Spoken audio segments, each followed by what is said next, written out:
Les enfants, bonjour. Aujourd'hui, nous allons parler des Hébreux et de la naissance du judaïsme. À la fin du deuxième millénaire avant Jésus-Christ, des tribus qui vivent au Proche-Orient sont appelées les Hébreux. Ce sont des tribus nomades. Ils vivent entre l'Égypte d'un côté et la Mésopotamie de l'autre. Ils sont organisés en deux royaumes. Ils vont se fixer. Au nord, le royaume d'Israël avec la capitale Samarie. Au sud, le royaume de Juda avec pour capitale Jérusalem. Assez rapidement, ils mettent par écrit leurs croyances et font naître l'une des premières, sinon la première religion monothéiste, c'est-à-dire à croire en un seul Dieu.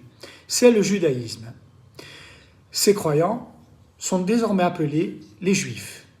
En 587 avant Jésus-Christ, le royaume de Juda et Jérusalem sont attaqués. Le temple, construit par les Juifs, va être détruit. Certains sont exilés, ils se dispersent, ils sont menacés de disparition. C'est à ce moment-là qu'ils vont se resserrer et resserrer leurs liens autour de leur religion.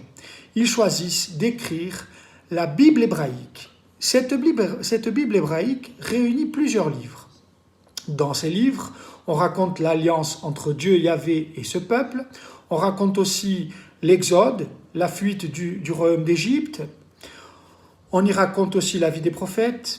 On y trouve des commandements, des règles de vie, des légendes, des chants, des prières, des cantiques. En 537, ils sont autorisés à retourner à Jérusalem et à y vivre sereinement dans la paix. En 63 avant Jésus-Christ, les Romains, qui sont maîtres de la Méditerranée, nous l'avons vu, vont se rendre maîtres de ce territoire aussi.